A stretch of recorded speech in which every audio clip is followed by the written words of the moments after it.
Verso 36 a seguir, redobre a sua atenção para a leitura do texto sagrado. Está escrito assim: na cidade de Jope havia uma seguidora de Jesus, chamada Tabita, que no grego é Dorcas. Ela usava todo o seu tempo fazendo o bem e ajudando os pobres. Naqueles dias Dorcas ficou doente e morreu. Ficou doente e morreu. Lavaram o corpo dela e depois o puseram num quarto do andar de cima. Jope ficava perto de Lida. Quando os seguidores de Jesus em Jope souberam que Pedro estava em Lida, enviaram 2 homens para levar-lhe o seguinte recado: por favor, venha depressa até Jope. Então Pedro se aprontou e foi com eles. Quando chegou lá, eles o levaram para o quarto de cima. Todas as viúvas ficaram em volta dele, chorando e mostrando os vestidos e as outras roupas que Dorcas havia feito quando ainda vivia. Então Pedro mandou que todos saíssem do quarto e em seguida se ajoelhou e orou. Depois virou-se para o corpo de Dorcas e disse: Tabita, ou Dorcas, levante-se. Ela abriu os olhos. Quando viu Pedro, sentou-se. Pedro pegou-a pela mão e ajudou a ficar de pé. Em seguida chamou toda a gente da igreja, inclusive as viúvas, e a entregou a eles viva. A notícia a respeito disso se espalharam por toda a cidade de Jope e muitos creram no Senhor. Essa história de Atos, capítulo 9, é a história de uma mulher chamada Dorcas. Eu estive um pouco mais próximo da história dela quando eu estive em Israel. Um dos primeiros lugares que a nossa caravana foi justamente nesse lugar aqui.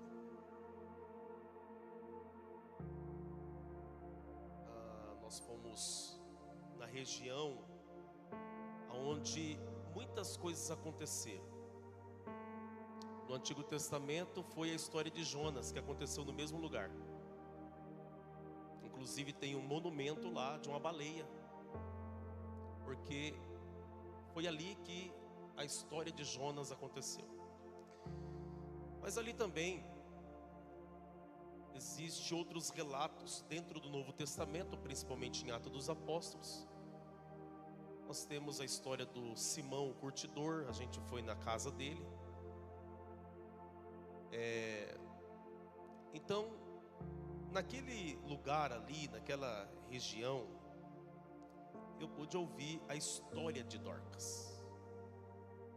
Ela ficou conhecida pelas suas boas obras. Essa mulher, ela tinha um coração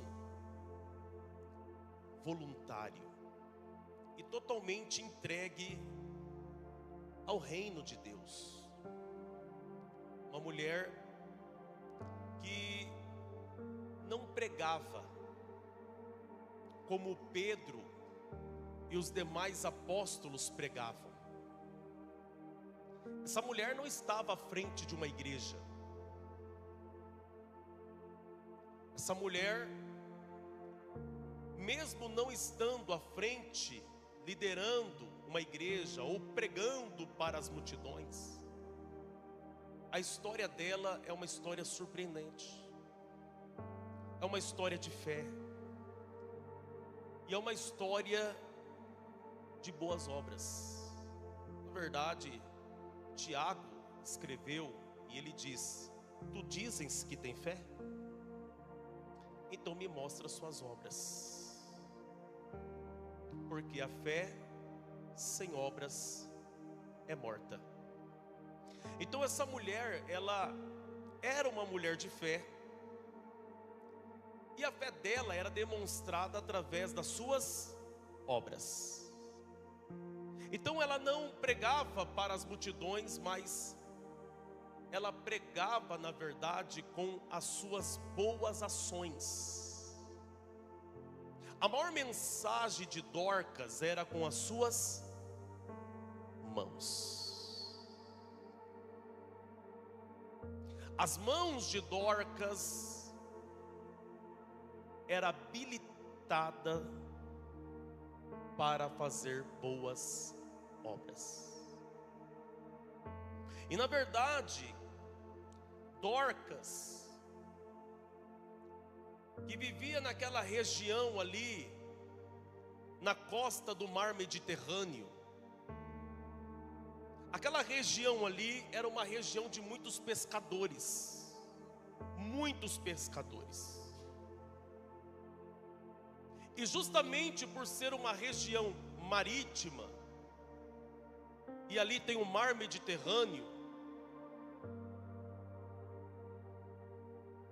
e tinha muitos pescadores, também tinha muitas viúvas. Pergunte por quê? Porque muitos pescadores, marinheiros, iam para o mar alto.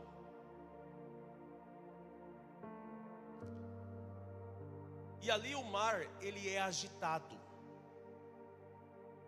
E muitos destes homens, eles iam e não voltavam mais. Muitas vidas se perdeu naquele lugar. Muitos pescadores, marinheiros morreu naquela região. Então as mulheres ficavam sozinhas com os filhos. E essas mulheres, elas padeciam.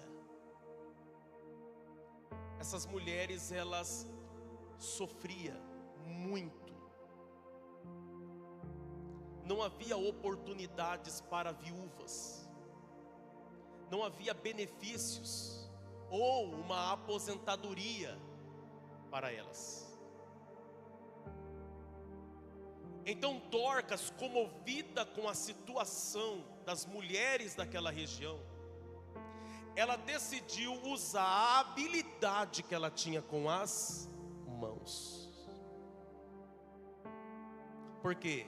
Porque Dorcas, ela tinha uma habilidade com agulhas. Dorcas, ela confeccionava túnicas, vestidos, vestes. Então ela costurava, ela confeccionava roupas para as viúvas, e não era só para vesti-las ou vestir os seus filhos, não, mas também era para vender e gerar renda.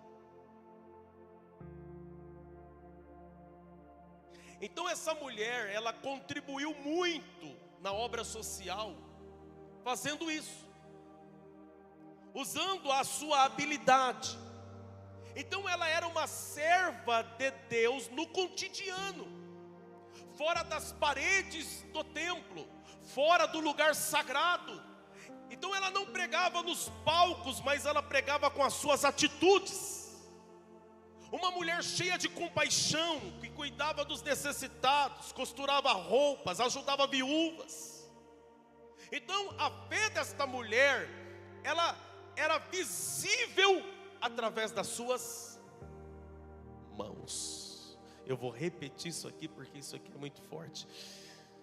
A fé dessa mulher era visível através das suas Diga comigo, através das suas mãos. Diga, através das suas.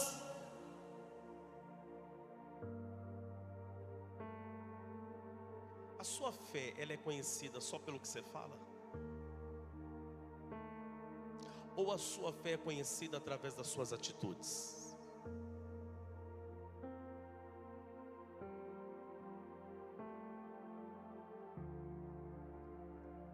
Esses dias teve um vídeo meu que viralizou nas redes sociais aí. Quem me segue no Instagram aí? Quem me segue?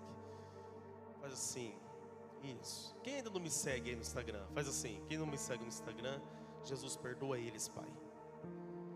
Eles não sabem o que fazem. E aí meu vídeo viralizou em algumas páginas, enfim. Quem viu? E aí veio uma chuva de comentários. Gente mandando mensagem para mim no privado, me ofendendo, me julgando, enfim. Porque o crente, né? O evangélico, ele é um ser que precisa ser estudado, né? Mas me xingou e tal. E teve um rapaz que começou a me perseguir desde o dia que viralizou. E esse rapaz começou, tudo que é meu, que tem na internet, até coisa, ele começou a comentar, me ofendendo. Aí o que eu fiz? Peguei o nosso trabalho dos amigos de Jesus e mandei para ele no privado. Mandei para ele e falei assim: amigo, eu percebi que você e ele é crente, de igreja, obreiro. Eu mandei assim: amigo, eu percebi que você vem comentando nos meus posts, né? Você vem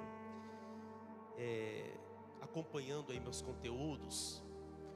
Eu estou te mandando aqui o meu projeto dos Amigos de Jesus, que nós, durante estes últimos 5 anos, alimentamos famílias, doamos mais de 5 toneladas de alimento, marmitas que a gente leva na comunidade, nos projetos, roupa, e nós temos feito a nossa parte. Eu queria saber o que você tem feito. Manda para mim aqui o que você tem feito. Você tem cuidado de alguém? Você tem alimentado alguém? Tem como você mandar uma oferta para mim aqui, para esse projeto?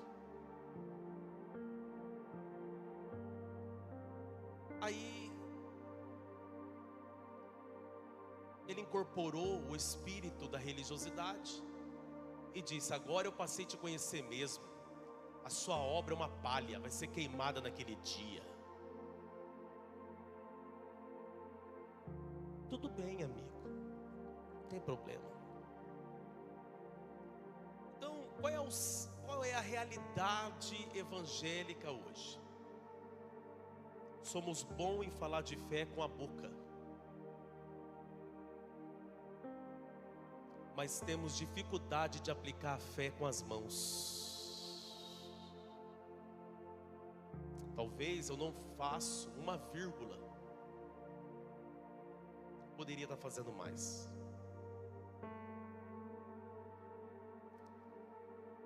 A pergunta que eu estou fazendo aqui nesta tarde para você é: como que você tem demonstrado a tua fé? Como que você tem tornado visível a sua fé?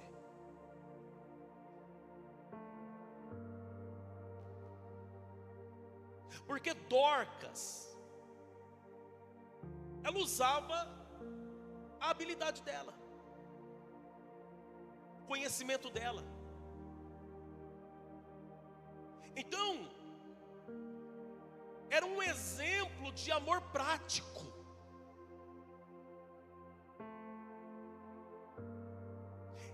E certamente Deus abençoava suas mãos. Por quê? Porque quando você usa suas mãos para o bem,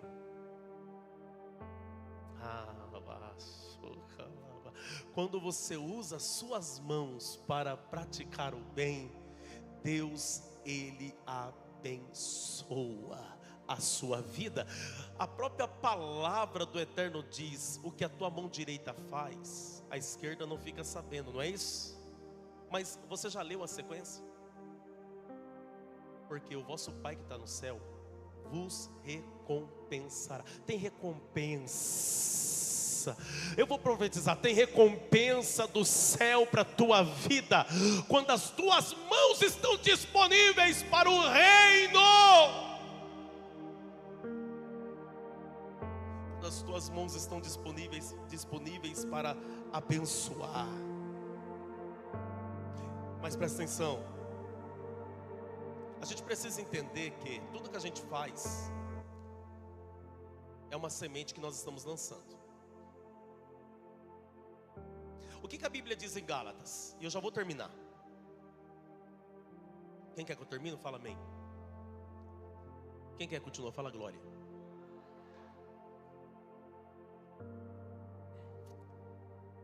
A Bíblia diz em Gálatas que de Deus não se zomba.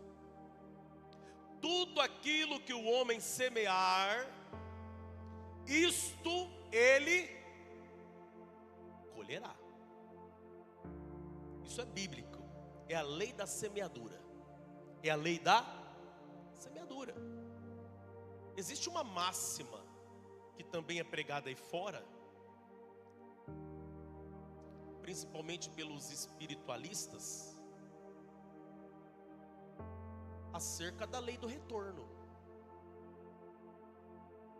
A lei do retorno, ela é real. A própria palavra de Deus diz que é dando que se...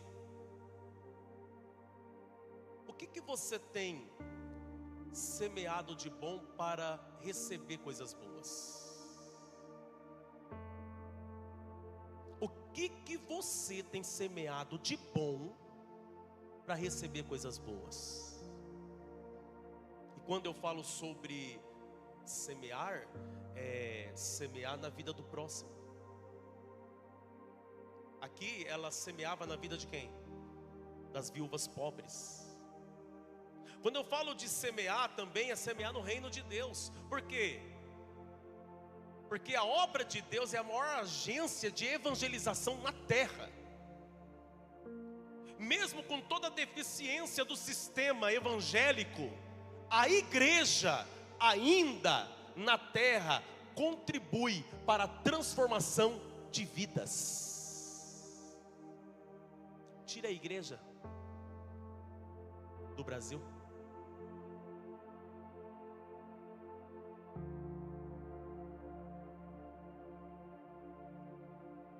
tira a igreja do mundo. É por isso que no arrebatamento o mundo vai virar um caos, porque Cristo vai arrebatar a sua igreja, vai tirar a sua igreja com muita força da terra. Quem está entendendo isso aqui? Ah, pastor, mas tem os hipócritas? Tem. Pastor, tem gente errada? Tem também, concordo com você. Pastor, mas tem muita gente safada? Tem um monte de gente safada também. Mas toda religião tem gente safada.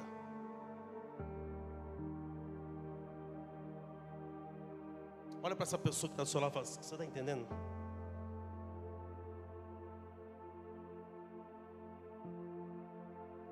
Então presta atenção. Na verdade, redobre a sua atenção.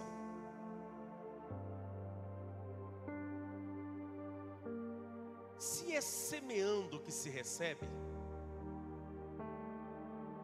o que essa mulher Dorcas semeou? O bem, a bondade, a compaixão, o amor.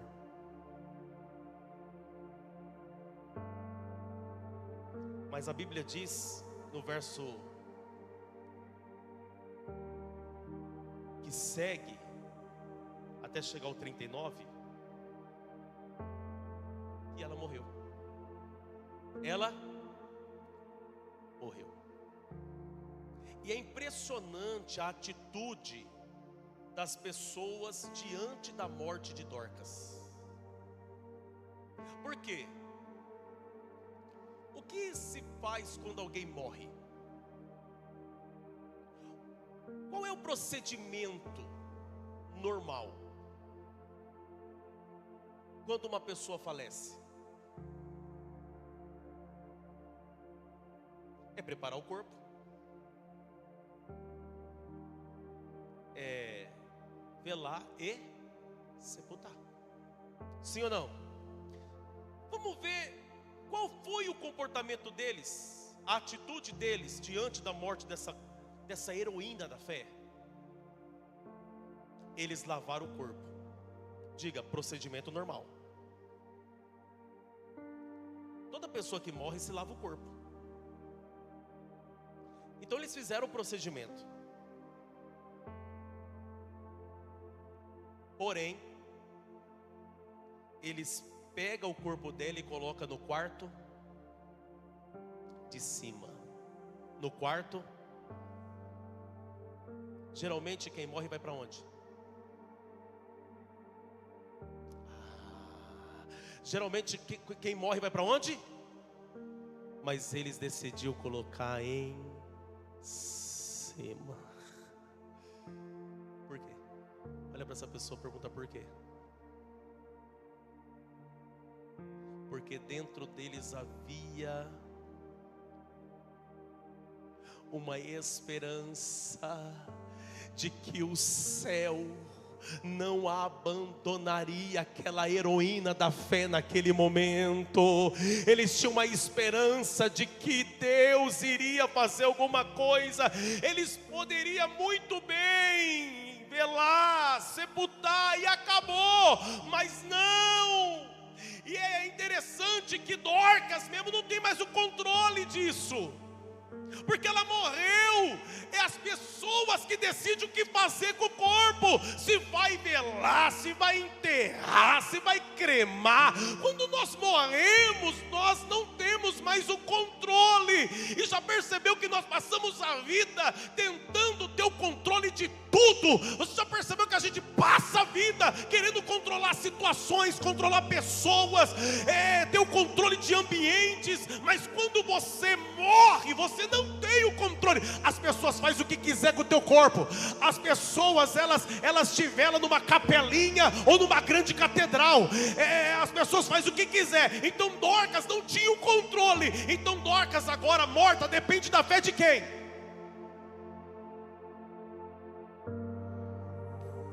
Ela depende da fé daqueles que eram próximos. Deixa eu falar. Quem é que você está mantendo do teu lado? Porque talvez no dia da dificuldade isso vai contar muito, muito, muito, muito. O dia que você não tiver o controle,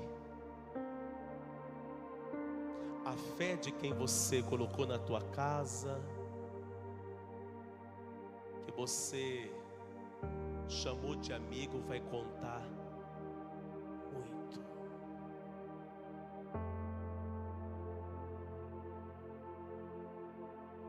Olha para essa pessoa que está próxima a você, pergunta para ele, pergunta para ela.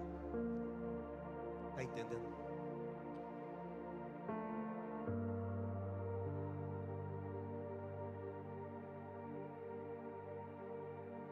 Mas é interessante que eles não colocou ela embaixo, colocou em. Aí a Bíblia diz que eles ficaram sabendo que Pedro estava próximo. Isso aqui vai mexer com a tua mente que eu vou falar. Pedro estava próximo. E a Bíblia diz que eles foram e buscaram Pedro. Venha. A Dorcas morreu. Nós precisamos de você. Aí eu te pergunto, eles não tiveram fé para não enterrá-la e colocá-la no quarto de cima? Sim ou não?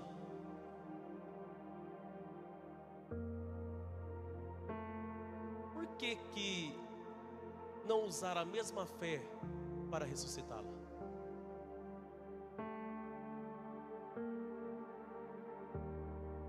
Por que chamaram Pedro? Uma coisa é você ter fé para acreditar, outra coisa é ter fé para ativar o milagre que você precisa. Vou repetir: uma coisa é ter fé para acreditar, outra coisa é ter fé para ativar o sobrenatural. Então eles tinham fé para acreditar que Deus podia fazer alguma coisa, mas Pedro tinha fé para ativar o sobrenatural. Aleluia. Eu quero andar com gente que tem fé para acreditar, mas também que tenha fé para ativar. Aleluia. O Pedro chegou. Aí a Bíblia diz que quando Pedro chegou, as viúvas estavam chorando. E a Bíblia diz que elas começaram a mostrar para Pedro o quê? As vestes, as roupas. Começaram a mostrar as obras, porque as obras de Dorcas não eram só de palavras, elas eram visíveis.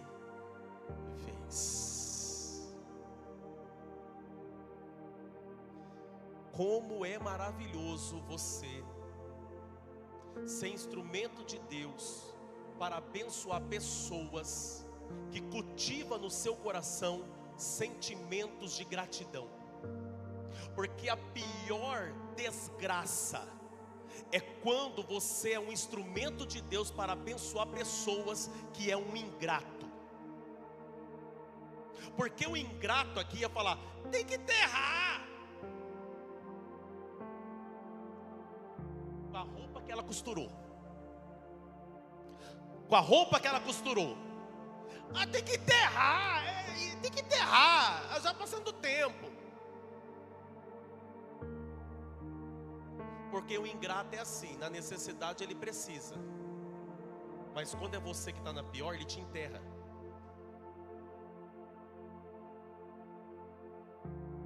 Mas essas viúvas tinham sentimento de gratidão.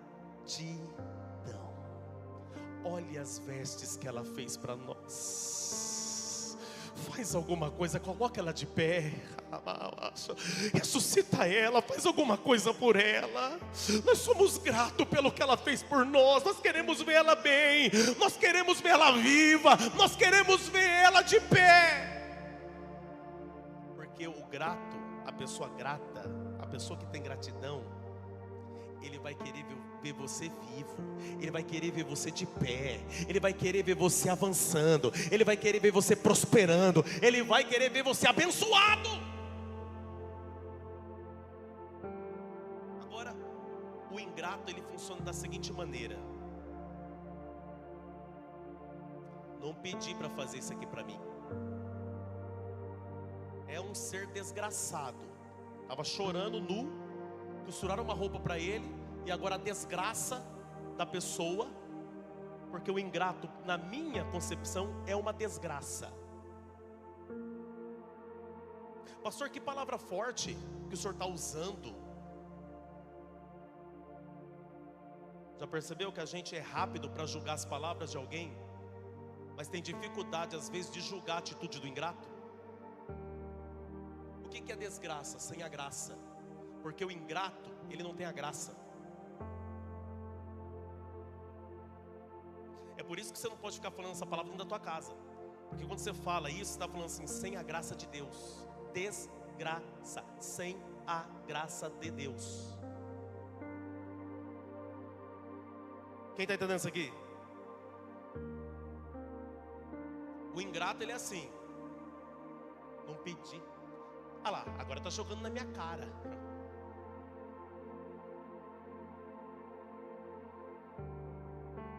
Mas a Dorcas, ela tem amigas verdadeiras. As viúvas ficou amiga dela. Faz alguma coisa, nós temos sentimento de gratidão. A Bíblia diz que Pedro, que aprendeu com Jesus, Lembra quando Jesus entrou na casa do Jairo, que a filha dele estava morta? Qual foi o procedimento que Jesus fez? Retirou todo mundo da casa. E a Bíblia diz que ele foi lá e ressuscitou a menina. Aí o Pedro, né, diante da morte, ele aprendeu com quem? Aprendeu com quem? Então eu vou imitá-lo. Sai todo mundo da casa. Fechou a porta. Começou a orar a Deus. E o corpo dela aqui do lado, ó. E ele orando, falando com Deus. Aí a Bíblia diz que terminando a oração ele virou para ela e disse: Dorcas, abre o olho. Não, era para ter dado glória, só não abriu o olho, mas tá bom. Dorcas, abre o olho, Dorcas. Aí a Dorcas fez assim, ó.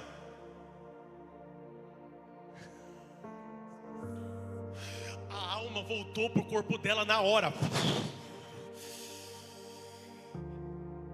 Qual é a recompensa de Deus pelas obras de Dorcas? A vida. Eu tô arrepiado, meu Deus. É a vida. A maior recompensa que você pode receber da parte de Deus é vida. Vida.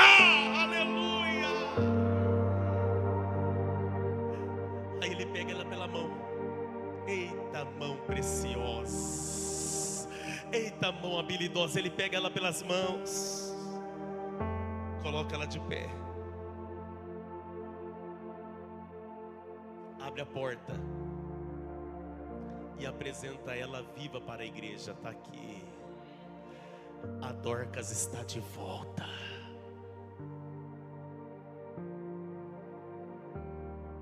Por que que Deus está colocando ela de pé? Porque ela ajudou muita gente a ficar de pé em meio às crises. Ela ajudou muita viúva a se manter de pé no meio do luto. Ela ajudou muita gente a ficar de pé. É por isso que agora Deus está colocando ela de pé. Quando você é uma pessoa que motiva, encoraja e faz com que outros fiquem de pé, no momento que você tiver caído, Deus também vai te colocar de pé. Eu estou sentindo uma graça de Cristo aqui. Você pode ficar de pé comigo? Eu estou sentindo o poder de Jesus aqui. Aleluia.